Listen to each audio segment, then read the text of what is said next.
و حاکم دولت یا کارکن حکومت کسی نباشد میگوید که این فرهنگ بیگانه است، یعنی که معلوم که به اسلام یگان بدبینی دارد.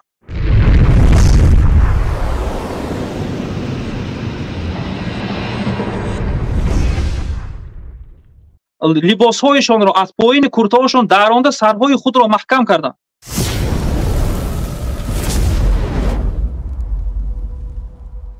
شریعت بغیر روز کردن بدن زن طلب میکند که زینتی زن نیز روز بشود، چنانکه که الله سبحانه و تعالی در قرآن میفرماید بسم الله الرحمن الرحیم ولا یبدین زینتهن الا ما ظهر منها، یعنی که اون چیزهایی که ظاهر است همون چیزها را آشکار کنید و بغیر این چیز همش را محکم کنید.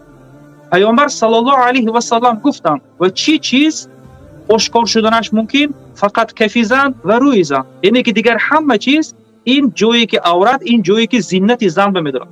برای همین به چشم مرد بیگانه همون بدن و همون زینت زن باید که مونیگی باشد تا که به همون چیز رفته رسد. از همین لحاظ ما میگوییم که حجاب این نه تنها پوشیدن است، حجاب روز کردن بدن است. حجاب این آن چیزی که باید که وسیع باشد، باید که شفاف نباشد، باید که کوتاه نباشد، باید که تنگ نباشد، باید که تا حتی همون مثال متایی که روی پوش میکند چشم مرد را به خود جلب نکند. یعنی که این جایگاه حجاب این آن چیزی که شریعت طلب میکند. بغیر آنی که اگر ما نگاه کنیم وقت هنگامی که الله سبحانه و تعالی در آیات فرمود که بسم الله الرحمن الرحیم ولیضربن بخمورهن علی جیوبهن، آنها باید که سرهای خود را با رومال ها محکم کنند تا اینکه ره سینه هاشان محکم بشود. در تفسیر ابن کثیر یعنی که گفته عایشه رضی الله عنها را می آورد که عایشه رضی الله عنها میگویند الله راضی باد از همون زنهای مهاجری که هنگامی که همین آیت رو شنیدند، همین فرضیت الله رو شنیدند، تا حتی در کوچه بودند و لباسهایشان را از پایین کرته‌هاشان درآورده سرهای خود را محکم کردند. یعنی که آنها نگفتند که من به خانه روم بعد یگان رومال میگیرم یگان چیز میگیرم میپوشم. نه، اکنون این را ببینید. هنگامی که این آیت آمد عرب ها همون دوران که زنها مهاجرایی که عایشه رضی الله عنها گفته، یعنی که در بابت مهاجر زنها ما میدونیم که مهاجر زنها این اون زنهایی که از مکه از برای الله سبحانه و تعالی، از برای دین الله خانه های خود را ترک کردند، مال های خود را ترک کردند و به آنجا هجرت نمودند. از همین لحاظ الله سبحانه و تعالی درجه آنها را بلند برداشته در قرآن میگوید بسم الله الرحمن الرحیم السابقون الاولون من المهاجرین والانصار، یعنی که مهاجر سابق های اولین این مهاجرها پس انصارها.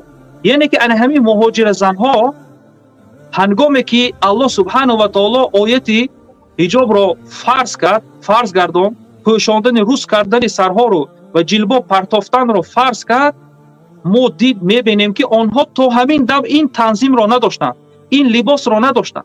اکنون امروز یک شخص میبراید نوابسته از آن و حاکم دولت یا کارکن حکومت کسی نباشد میگوید که این فرهنگ بیگانه است.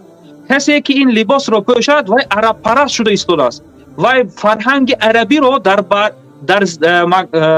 در بین بگوییم که فرهنگ ما در بین تاجیک‌ها پند کرده ایستاده است. این سخن یا از نافهمی است یا از بد دیدن اسلام است یا جهت سیاسی دارد. اکنون از کدام جهت؟ از آن جهتی که ما میبینیم که تو آمدن این آیت عرب زنها یعنی که زنهای مسلمه چنان لباس نداشتند. از همین سبب الله سبحانه و تعالی فرض کرد و همین لباس را به آنها یعنی که فرمان داد که تا که آنها نیز همین لباس را بگیرند.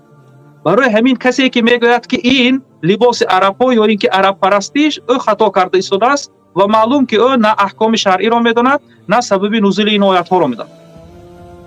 اکنون از جهتی کسی که این چیز را دانسته ایستاده میگوید یعنی که معلوم که به اسلام یگان بدبینی دارد.